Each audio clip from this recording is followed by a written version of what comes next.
What affects what the scale shows you? The attraction between two massive planets, and the motion of a thrown football.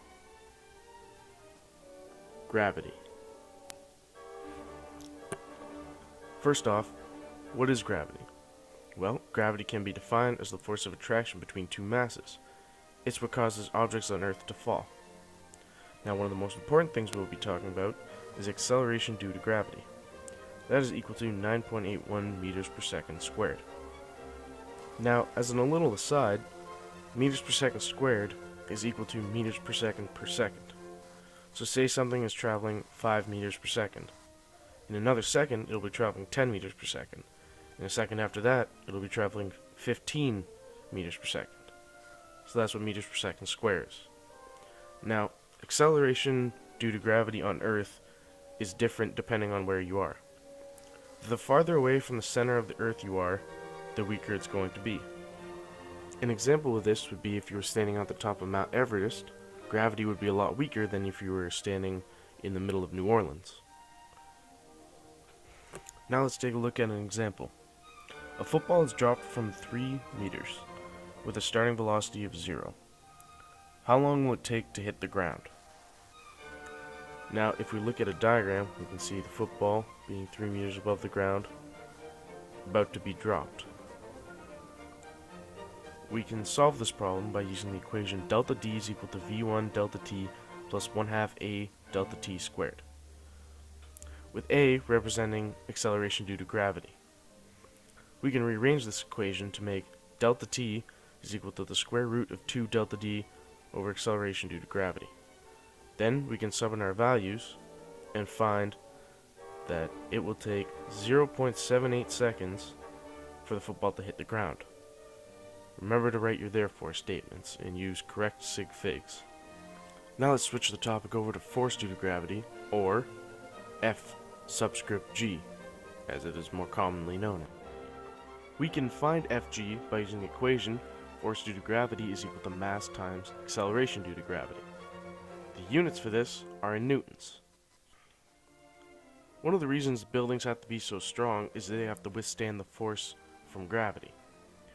If a building wasn't this strong, they would surely collapse, and that would be catastrophic.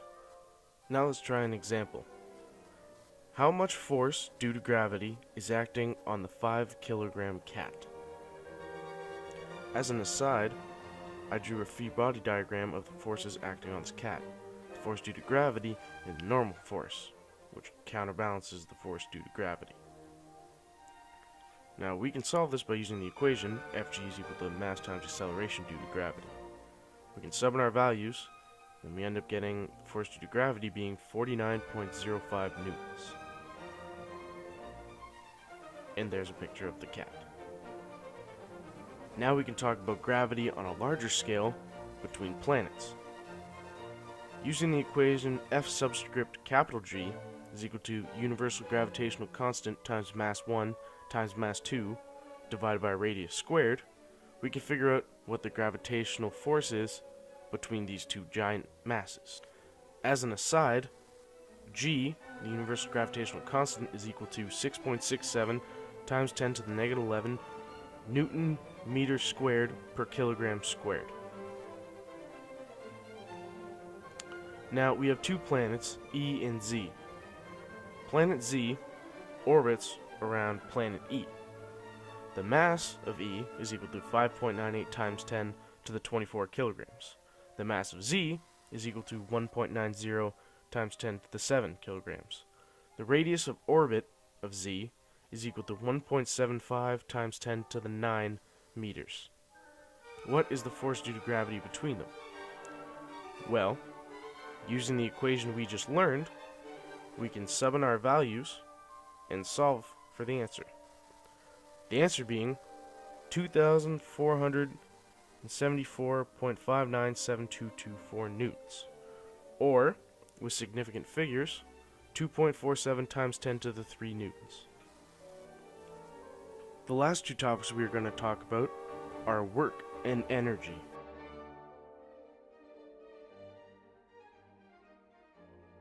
Work is equal to force times delta D times cos theta. Gravitational potential energy is equal to mass times acceleration due to gravity times delta H. The units for these calculations are joules, which are represented by the letter J.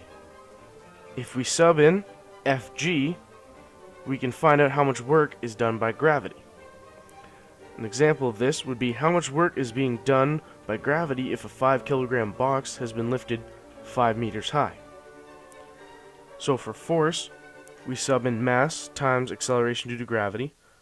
The delta D is how high it's been lifted, so 5 meters. And cos theta is equal to the angle between the force and the displacement. Since the displacement is 5 meters up and gravity is acting down, the angle is 180 degrees. So after we sub in our values, we find work is equal to negative 245.25 joules, or 2.45 times 10 to the 2 joules. The negative is significant because it shows us that 245.25 joules of work is being acted against the person who is lifting up the box. Now, on a similar question, how much gravitational potential energy does a 5 kilogram box have if it is 5 meters high? So, if we take the equation mass times acceleration due to gravity, let's sub in our variables. We would sub in 5 kilograms for mass, 9.81 for acceleration due to gravity, and 5 meters for the delta H, and we would find that we get 245.25 joules, or 2.45 times 10 to the 2 joules. Since this box has a gravitational potential energy of 2.45 times 10 to the 2 joules, it would make sense that the work being done on the box by gravity is equal to the same number. In conclusion, we have explored the many different uses of gravity in grade 11 physics, and hopefully it will help you succeed. The end.